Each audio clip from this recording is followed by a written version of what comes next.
Po ma'am, pwede ka po ba namin ma-interview? Okay, sige. About saan ba yung interview na yun? Ano po, about po sa ano namin, business success quality service management po. So, mag-ask na po kami ng questions about po sa business niyo po. Yun lang po. Okay, sige. So, before po we start, i-ask po namin if okay lang po ba na mag-video kami, mag-take note, mag-pictures or proof po ng project namin.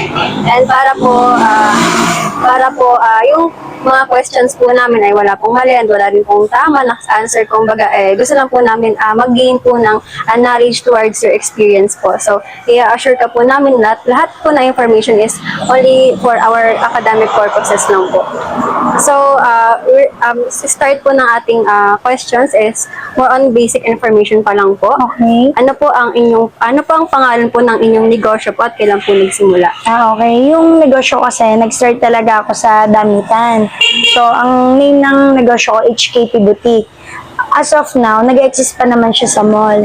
Tapos, nag-vape din kami. So, we have 10 branches. So, meron kaming Candelaria, Chaong Dolores. Tapos, San Pablo, tsaka ito. Tapos, nag-switch ako. Then, nagtala-meat shop naman ako ngayon. Okay po. So, ilang taon na po kayo nag-start? I mean, ilang taon po kayo nag-start simula na nag-business po kayo? 2016. Bali, 2015. Tapos, yung 2016 yung next, next shop. Ano po yung pinakamatagal niyo po na naging business po? Damitan. Kasi until na nag-exist pa rin naman po. Yes. So, pagdating naman po sa quality service naman po, paano niyo po nabibigyang kahulugan ang dekalidad ng serbisyo sa inyong negosyo po?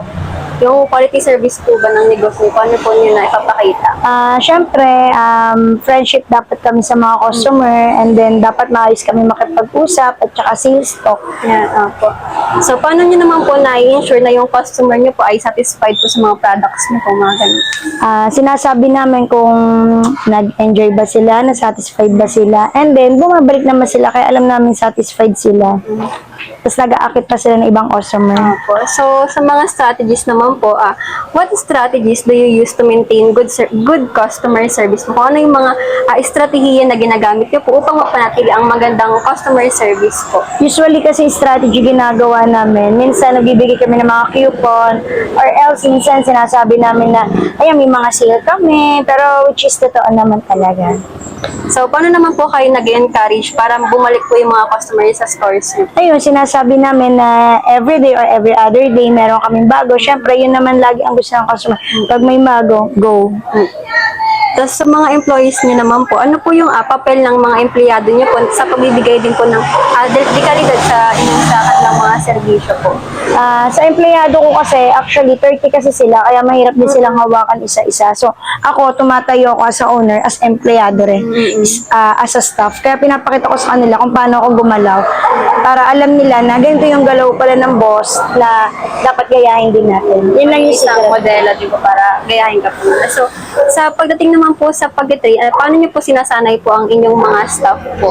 About training kasi, ako yung magte-training. Actually, ngayon kasi sila na, may mga head ako inilagay. Kumbaga sila yung nagsusupervise. Then, sila yung mag-ano. And then, after na makikita na kami, so, tiwalaan na lang kami. Ayun. So, pagpatungkol naman po sa mga challenges, ano po yung mga hamon na naranasan niyo po sa pamamahala po ng inyong negosyo po? Siyempre, yung pagbagsak ng negosyo. Ayun, kasi talaga naman sa panahon ngayon, loss talaga. Yun, kaya yun nga yung sinabi ko sa'yo, may ilan ako negosyo na sinara, pero pinalit ko naman yung meat shop. So, paano niyo po na-handle yung mga ganong challenges po? Hinahandle ko siya sa pamamagitan ng, siyempre, magpa-try ako nito, try ko nito, kasi magbo-boom doon ako. Okay po. Pagdating naman po sa improvements naman po, ano po yung mga pagbabago, improvements ng inyong mga ipinapatupad po sa inyong negosyo po? Siguro yung mga improvements, usually ang ginagawa ko kasi sa improvement, kailangan pag dumating yung customer, kailangan mas priority natin sila, bigyan ng bagsak presyo or something discount, mga ganun. Kasi customer kasi yung bumubuhay sa negosyo. So, dito naman po, paano nyo sinusukat ang kasiyahan ng inyong customer po? Yung customer satisfaction. Ginagawa ko silang friends. Hindi ko sila dinagawang parang customer lang din. As a owner, kinakausap ko sila, nilalambing, ganun. At ito naman po, last na mga questions about naman po to sa personal insights niyo po. So, ano po yung pinagkaiba naman po ng negosyo niyo po sa iba? Siguro ang pinagkaiba ng negosyo ko sa iba, parang may sarili akong strategy. And then, yung strategy yon, sineshare ko yun sa mga staff para at least hindi lang ako yung may kaalaman. Kasi sa iba kasi, hinahandle yun sa mga supervisor, mga ganun. Ako sa una, ako talagang ma-handle. At maaari po ba kayong magbahagi ng isang kwento po na nagtagumpay tungkol sa inyong negosyo naman po? Sige.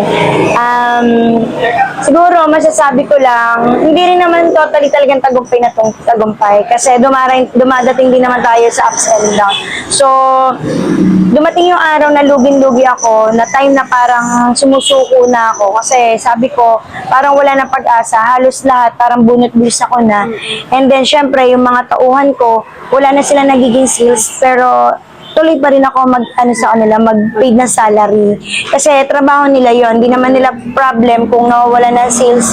And then, kahit wala na ako, kahit million na yung nawawala or bigay pa rin ako ng bigay sa kanila. Kasi, syempre, ayoko rin naman na maapektuhan yung self nila kasi nag-aayos naman yung trabaho nila.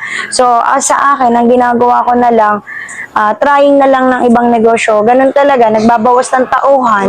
Then, pagbabawas ko ng tauhan, ako yung tumatayo na sa tauhan. Kaya, yung iba, hindi na ako napapagkamalang owner. Pero okay lang yan sa akin kasi wala naman yun eh. Kasi, ang part ko is, lumago pa siya. Yung bumalik yung dati. Ayun lang. So, I always pray kay God na sana bumalik yung dating daloy ng negosyo. As hindi lang naman ako, marami kaming naapektuhan talaga. Ito po yung last po namin na katanungan sa inyo. Ano naman po yung advice na mabibigay niyo po para sa mga future entrepreneurs po na katulad po namin?